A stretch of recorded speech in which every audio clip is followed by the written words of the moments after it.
Hello and welcome everyone to your second After Effects tutorial, the After Effects interface. Now in this tutorial, you will be told about all the panels and windows that you see when you open your After Effects. So first of all, before even starting to tell you about all the panels, I would like to tell you about one feature that we have over here, that is the workspace.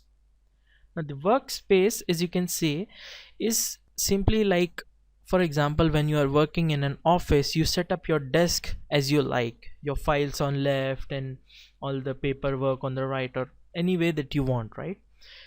In the same way, you can set your workspace over here in this software. So for the purpose of this tutorial, we will be using the default standard workspace, and this workspace usually works the best when working in almost all types of the projects. So make sure you have the workspace as the standard. And for example, if you have messed the workspace up here and there, and even if you are changing it to the standard, it is not coming back to the original, you can just click over here, go to reset standard. Now when you click on this, it will ask, are you sure you want to reset standard to its original layout? Just select yes, and then your workspace will return to the default as it was. Now going on to the panels, over to your left what you see is your project panel. This panel contains all your media, files, clips, anything that you need to work on or need it to be worked with are kept over here.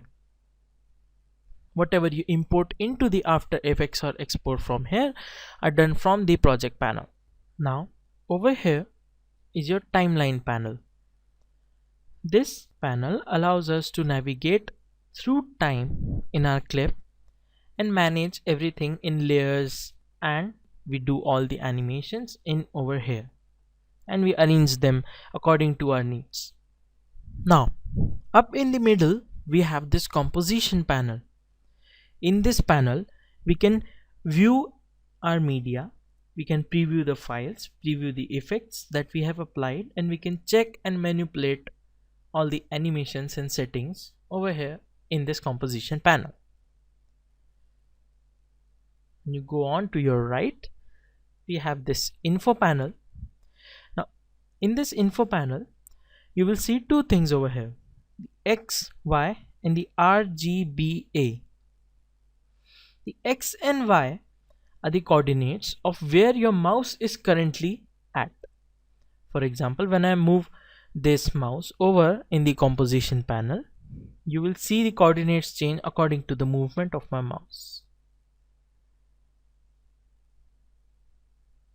So this basically indicates where my mouse is at, and it is very useful in determining and aligning things in an exact manner. And the RGBA stands for red, green, blue and alpha, and this basically RGB values combined tell the color of where my mouse is pointing at right now.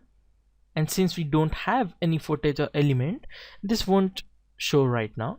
So RGB will tell you the color, exact color, numerical values of where your mouse is pointing at currently, and the alpha basically stands for the transparency of the object where the mouse is currently at. The preview panel is used to preview footage, and we can just see and check out how we have ended up doing our animation, and we can prevent test our content through this panel. Below that we have the effects and presets panel. This panel gives a shortcut and quick to reach way of getting to the effects that we want. You can just type over here and you will get the exact animation. And what we have here is the toolbar. Above that is the menu bar, and above that is the title bar. The menu bar and the toolbar, we will talk about it in the later tutorials. Thank you for watching.